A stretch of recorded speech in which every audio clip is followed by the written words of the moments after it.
Hi welcome back to my channel. ఈరోజు కథ ప్రేమ వరించావనన్నిలా మూడో భాగాన్ని వినీద్దాం. కళ్ళు మసబారుతున్నాయి. వెళుతున్న ఆ దొంగోడి వైపే చూస్తూ కళ్ళు మూసుకుంది సంహిత.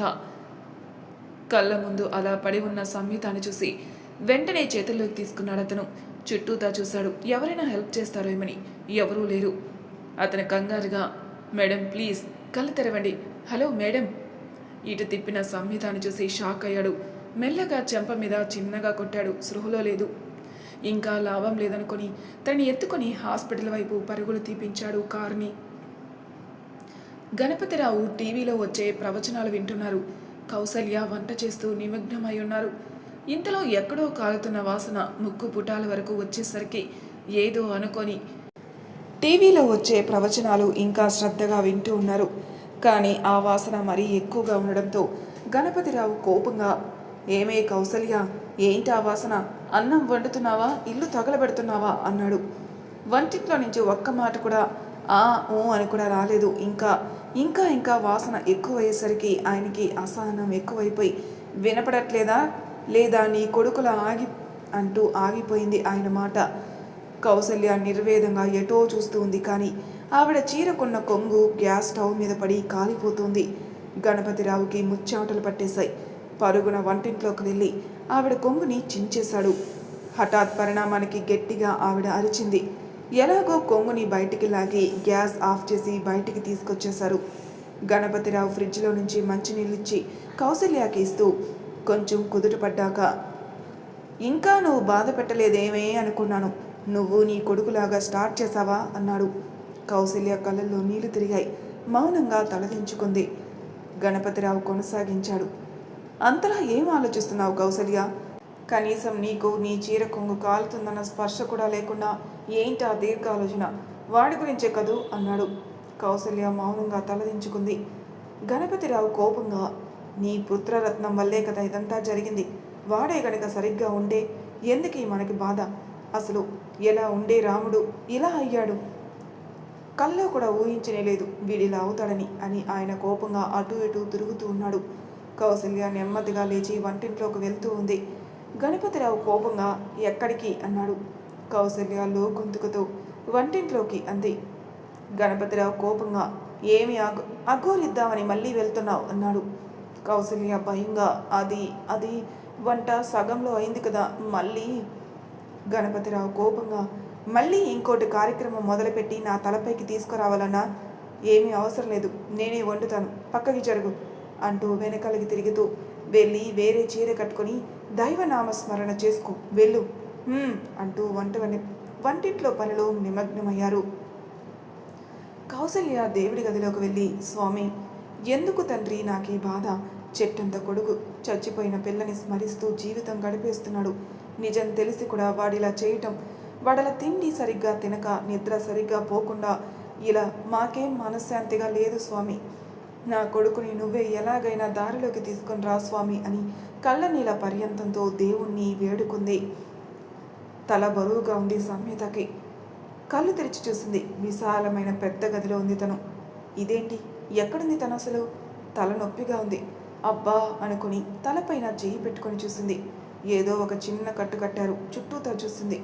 అటు పక్కకి నర్స్ ఏదో రిపోర్టులు చూస్తూ ఉంది. ఓ, తన హాస్పిటల్లో ఉందా? కానీ ఎవరు చేర్పించారు? అసలు ఎలా వచ్చింది? ఏమైంది తనకి అంటూ జరిగింది గుర్తు చేసుకుంటోంది. డబ్బు ఆ దొంగ విధవ కొట్టుకెళ్ళడం. వెంటనే కళ్ళలో నీళ్ళు వచ్చాయి. తన డబ్బు ఏది? కంట్లో నీళ్లు, భయం కలగలిపి అంత ఏసీలోనూ ముచ్చాంటలు పట్టేశాయి సంహితకి. లేచి నెమ్మదిగా కూర్చోబోతుంటే నర్స్ చూసి, డాక్టర్ అని పెద్దగా ఒక 10 మంది భయపడేలా అరిచింది. అవేమీ మెదడులో పోవట్లేదు సంహితకి. ఒకటే ఉంది మెదడులో, ముందు తన డబ్బు వెతుక్కోవాలి. అవును, పోలీస్ స్టేషన్లో అన్న వెళ్ళు, ఎలాగో కంప్లైంట్ ఇచ్చి తన డబ్బు తెచ్చుకోవాలి. నాన్న ప్రాణానికి ఎటువంటి ముప్పు రావద్దు అని లేవబోయిన సంహితకి కళ్ళు తిరిగినట్టయింది. అయినా సరే ఏమీ పర్వాలేదు, ఎలాగైనా వెళ్ళాలి అని దుప్పటి తీసి కిందికి కాళ్ళు పెట్టబోతూ ఉంటే పడిపోయింది. చటుక్కున వచ్చి అతను పట్టుకున్నాడు. బలవంతంగా కళ్ళు తెరిచి చూసింది సంహిత. చూస్తే షాక్. తనని ఒక రౌడీల నుంచి, సెక్యూరిటీ గార్డ్స్ నుంచి బారి నుండి కాపాడిన అతను తనని పొదివి పట్టుకుని తిరిగి బెడ్ పైన పడుకోబెట్టాడు. తలపైన ఆప్యాయంగా చెయ్యి వేసి నిమిరి, పడుకో హాయిగా అని అన్నాడు. సంహితకేం అర్థం కావట్లేదు. ఇతనేంటి ఇక్కడ? తెలియని మనిషి మీద ఈ ఆప్యాయత ఏంటి? అసలు ఇంతకీ డాక్టర్ని కలిసి డిశ్చార్జ్ అయిపోయి ముందు పోలీస్ స్టేషన్కి వెళ్ళాలి అని మళ్ళీ లేవబోతుంటే చటుక్కున అతను చేయి పట్టేసుకున్నాడు. ఊహించని ఈ పరిణామానికి షాక్ అయింది సంహిత. తలకి గాయంతో కన్నీళ్లతో తన వైపే చాంటాత కళ్ళతో చూస్తూ ఉంది సంహిత.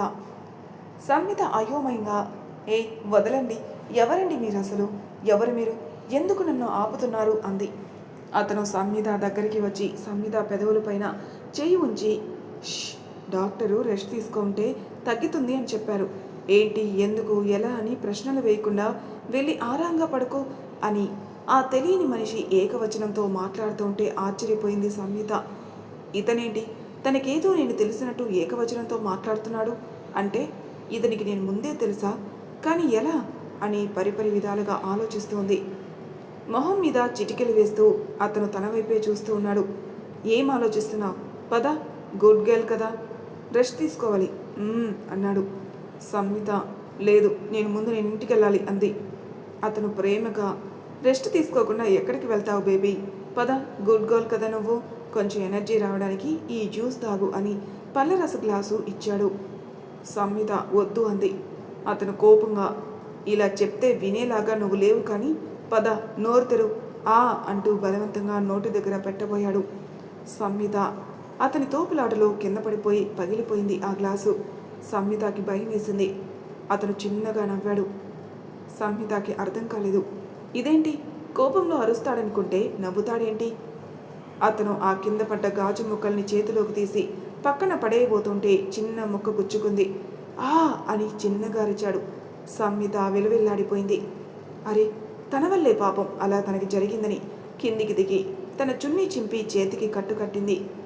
అతను ఆర్తిగా తన చేతితో సంహిత చెంపని ప్రేమగా పట్టుకొని, నాకు తెలుసు బేబీ, నాకేమైనా చిన్న దెబ్బ తగిలినా నువ్వు తట్టుకోలేవు సంధ్య అన్నాడు. సంహిత ఒక్కసారి తుల్లిపడింది. వాట్, సంధ్యానా? అతను ఇంకా దగ్గరికి రాబోతుంటే వెనకాలకి భయంగా జరుగుతూ ఉంది సంహిత. సంహిత భయంగా, ఎవరు నువ్వు, నన్ను సంధ్య అంటావేంటి అంటుంది. అతను అంతే ప్రేమతో ఇంకా నవ్వుతూనే సంహిత వంక చూస్తూ ఉన్నాడు. ఇంతలో దడేల్మని డోర్ చప్పుడైంది. ఇద్దరు అటువైపే చూశారు. వీరిద్దరిని చూసిన వాళ్ళకి నోట మాట రాలేదు. కొయ్యి బొమ్మల వలె అలాగే చూస్తూ ఉండిపోయాడు. అందులో ఉన్న సాగర్ తేరుకొని సంధ్య అని అరిచాడు. కింద కూర్చున్న అతను నవ్వుతూ పైకి లేచి, చూసావారా, సంధ్య లేదు లేదు అని అందరూ గొంతు చించుకున్నారు అంటూ సంహిత వైపు చూపిస్తూ, అదుగో నా సంధ్య అని సంహిత వైపు చూపుడు వేలు చూపిస్తున్నాడు రామ్. నోట మాట రాలేదు దేదీప్యకి. ఇంకా షాక్లోనే ఉంది. బంటి అయితే కళ్ళు తిరిగి దేదీప్య భుజం పైన పడిపోయాడు. నిత్య కొద్దిగా తేరుకొని ముందుకు అడుగు వేసింది. సంహిత కూర్చున్న చోటుకు వెళ్ళి సంహితని పైనుంచి కిందికి చూసింది. ఒక్క పెట్టిన గట్టిగా ఏడుస్తూ సంహితని చుట్టేసింది. సంహితకి అంతా అయోమయంగా ఉంది. ఏంటిది, ఇతనే అనుకుంటే వీళ్ళు కూడా ఇలాగే ఉన్నారు, అసలు ఎవరు వీళ్ళు? సంహిత భయంగా, ఎవరు మీరు అసలు? ఇతనేమో బయటికి వెళ్ళనివ్వడం లేదు, మీరేమో ఇతనిలాగే సంధ్య అని పిలుస్తున్నారు, వాళ్ళేమో నన్ను దెయ్యం చూసినట్టు చూస్తున్నారు, ఎవరు అసలు మీరు, మీకేం కావాలి అంది. నిత్య కళ్ళు తెరుచుకొని, ఐ ఆమ్ సారీ, మీరు అచ్చు నా ఫ్రెండ్ సంధ్య లాగానే ఉన్నారు, మిమ్మల్ని చూడగానే మేమందరం కొద్దిగా షాక్ అయ్యాం అంటుంది. రామ్ ఆశ్చర్యంగా, అదేంటి నిత్య, సంధ్యలాగా అంటావేంటి, తన సంధ్యగా అన్నాడు. నిత్య రామ్ వైపు కోపంగా చూస్తూ, ఎనఫ్ రామ్, ప్లీజ్ ఆ అమ్మాయిని బాధ పెట్టుకు నీ పిచ్చితో, నువ్వు తెలియక చేస్తున్నావో తెలిసి చేస్తున్నావో మాకు తెలియడం లేదు. రామ్ కోపంగా, నిత్య హోల్డ్ యువర్ టంగ్, ఏ అమ్మాయిని బాధ పెడుతున్నాను, తను సంధ్య ఓకేనా అన్నాడు. నిత్య కోపంగా ఏదో చెప్పబోతుంటే సంహితకి కోపం వచ్చి పైకి లేచి గట్టిగా అరిచింది. మీకేమైనా పిచ్చా అందరికీ, నా మానాన నేను నా డబ్బుల కోసం పోతుంటే మధ్యలో దెబ్బ తగిలితే ఎవరో జాయిన్ చేశారు, తీరా కళ్ళు తెరిచి చూశాక మీరేమో ఏవేవో పేర్లు పెట్టి పిలుస్తున్నారు అంటూ రామ్ వంక చూపిస్తూ, ఇతనైతే హద్దులు మీరుతున్నాడు అంటుంది. రామ్ బాధగా, ఏంటి సంధ్య, నేను హద్దులు మీరుతున్నానా, ఏ రోజైనా నేను వేరే దృష్టితో చూశానా, నా కారు ముందు నువ్వు స్లో తప్పి పడిపోతే నిన్ను హాస్పిటల్లో జాయిన్ చేయించడం హద్దులు మీరడమా, నువ్వు నా ప్రాణం సంధ్య, నీతో ఎందుకలా చేస్తాను అన్నాడు. ఓ ఇతనేనా, అంటూ తన్ని రెండోసారి కాపాడింది. అయినా సరే సంహిత కోపంగా ముందుకు నడుచుకుంటూ వెళ్ళిపోతుంది. రామ్ అడ్డుపడి, సంధ్య సంధ్య ఎక్కడికి సంధ్య, ప్లీజ్ ప్లీజ్ మళ్ళీ నన్ను వదిలేసి వెళ్ళకు సంధ్య, ప్లీజ్ సంధ్య, నువ్వు లేకుండా నేను ఉండలేని సంధ్య అంటూ వేడుకుంటున్నాడు. సంహిత కోపంగా, ప్లీజ్ అడ్డు తొలగండి అంది. సంధ్య నా మీద కోపం ఉంటే చూపించు సంధ్య, కొడతావా కొట్టేసే అంటూ సంహిత చేతుల్ని తీసుకుని తన చెంపలపైన కొట్టుకుంటున్నాడు. ఎన్ని చెంపదెబ్బలు కొడతావో నీ ఇష్టం సంధ్య, కానీ వెళతావా అని కలలో కూడా అనకు సంధ్య, కావాలంటే నీ కాలు పట్టుకుంటా అని సంహితని వదలకుండా కాలు పట్టుకుంటాడు రామ్. సాగర్, నిత్య, దేదీప్య, బంటి షాక్ అయి చూస్తూ ఉన్నారు. సాగర్ తేరుకుని, రామ్ వదలరా, ఆమె సంధ్య కాదు, ఒరేయ్ ప్లీజ్ వదలరా, ఆ అమ్మాయి చూడు ఎలా భయపడుతుందో, రామ్ ఆ అమ్మాయి కాలు వదిలేయి అన్నాడు. రామ్ సాగర్ మోచేతితో ఒక్కటి గుద్ది సంహితని వదలడం లేదు. సంహిత వదులు వదులు అని గింజుకుంటుంది. ఒరేయ్ వదలరా వదులు, చూస్తే సైకో వడిలాగా ఉన్నావు, అందుకే అది నిన్ను వదిలి వెళ్ళిపోయి ఉంటుంది అని కోపంలో అనేసింది. అంతే, ఆ మాటకి కోపంతో రగిలిపోయాడు రామ్. ఒక్క దెబ్బకి సంహిత కాలు పట్టుకుని లాగేశాడు. కింద పడి అమ్మా అని అరిచింది. సంహిత గొంతు పట్టుకుని, ఏంటే ఊరుకుంటే రెచ్చిపోతున్నావు, ఎవరు ఎవరిని వదిలి వెళ్ళిపోయారు, సంధ్య నాతోనే ఉంటుంది అని కోపంగా అరిచాడు. నొప్పి భరించలేక సంహిత కళ్ళలో నీళ్లు తిరుగుతున్నాయి. ఒక పక్క తన డబ్బు పోయిందన్న బాధ, ఎలాగైనా తప్పించుకోవాలి ఈ పిచ్చోడి దగ్గర నుంచి అని అనుకుని పెనుగులాడుతుంది. సాగర్, బంటి వచ్చి రామ్ని గట్టిగా లాగుతున్నారు. అయినా బలంగా సంహిత గొంతు పట్టుకున్నాడు. ఎలాగైనా తప్పించుకోవాలి, నాన్న ఆపరేషన్కి డబ్బులు, పోలీస్ స్టేషన్లో వెళ్ళి కంప్లైంట్ ఇచ్చి రావాలి అని పెనుగులాడుతుంది. హాస్పిటల్ సిబ్బంది వచ్చి రాముని పట్టుకుంటున్నారు. అయినా వాళ్ళని తోసేసి సంహితని ఇంకా గట్టిగా పట్టుకున్నాడు. దేదీప్యకి భయం వేసి ఎలాగైనా రామ్ని ఆపాలని, రామ్ సంధ్య బాధపడుతుంది, ప్లీజ్ చూడు ఎలా పెనుగులాడుతుందో నీ చేతిలో అని రామ్ మనసు పైన పడేలా అనింది. రామ్ ఒక్క దెబ్బకి ఆగిపోయాడు. సంధ్య నువ్వు బాధపడుతున్నావా, నోను అలా జరగద్దు అన్నాడు. ఇదే ఛాన్స్ అనుకుని సంహిత పక్కకి పడి ఉన్న సెలైన్ బాటిల్ తీసుకుని రామ్ తలపైన ఒక్కటి కొట్టి రెప్పపాటు కాలంలో బయటికి పరుగు తీసింది. అమ్మా అంటూ పక్కకి పడ్డాడు రామ్. ఫ్రెండ్స్ అందరూ అనుకోని ఈ పరిణామానికి షాక్ అవుతూ చూస్తున్నారు. సంధ్య అని గట్టిగా అరిచాడు రామ్ కూడా. ఎంత దూరం పరిగెత్తిందో సంహితకే తెలీదు. ఒక పక్క ఎండకి తలనొప్పి ఇంకా పెరిగిపోతుంది. తన కళ్ళ ముందు దొంగిలించిన డబ్బులు గుర్తుకొచ్చి లేని ఓపిక తెచ్చుకొని ఉరుక్కుంటూ పోలీస్ స్టేషన్కి వెళ్ళింది. లోపల నుంచి ఎవరివెరువో అబ్బా అమ్మా అంటూ అరుపులు వినిపిస్తున్నాయి. సంహిత రొప్పుతూ లోపలికెళ్ళింది. ఎవరూ తనని గమనించడం లేదు. కానిస్టేబుల్ తను చూసి కూడా చూడనట్టే ఫైల్ చూసుకుంటూ ఉన్నాడు. ఆయాసపడుతున్న సంహితకి ఎదురుగా ఇన్స్పెక్టర్ కోసం పెట్టిన నీళ్ళ గ్లాస్ తీసుకుని గటగటా నీళ్లు తాగింది. అది చూసిన కానిస్టేబుల్ కోపంతో, ఏయ్ ఎవరమ్మా నువ్వు, ఎంత ధైర్యం ఉంటే మా సార్కి పెట్టిన నీళ్లు తాగేస్తావు అని చెయ్యి ఎత్తబోయాడు. అతని చేతిని చటుక్కున ఎవరో పట్టుకున్నారు. భయపడుతూ అటు చూసిన సంహితకి కాకి దుస్తులతో టీవీగా నిల్చుని పదునైన చూపుతో సాయి కుమార్ చెప్పే ఆ 4వ సింహంలాగా ఉన్నాడు ఇన్స్పెక్టర్ రుద్ర భట్టు. కానిస్టేబుల్ భయపడుతూ నీరు కారిపోయాడు ఇన్స్పెక్టర్ని చూసి. రుద్ర కోపంగా, ఎంత ధైర్యం నీకు 202, ఆడపిల్లపైన చెయ్యెత్తుతావా, సిగ్గులేదు, పోలీస్ అయ్యండి అన్నాడు. కానిస్టేబుల్ భయంగా, సారీ సార్ క్షమించండి అన్నాడు. రుద్ర కోపంగా, నాకు కాదు ఆవిడికి చెప్పు అంటూ కానిస్టేబుల్ సంహిత వైపు చూసి సారీ మేడం అన్నాడు. సంహిత దిగులు భయంతో అలానే నిల్చుని ఉంది. రుద్ర సంహిత వైపుకి తిరిగి, మేడం ప్లీజ్ కూర్చోండి అని చైర్ చూపించి మళ్ళీ మంచినీళ్ళిచ్చాడు.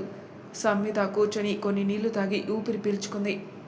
చెప్పండి ఏంటి మీ కంప్లైంట్ అని అడిగాడు రుద్ర. సార్ నా డబ్బులు పోయాయి సార్ అంది.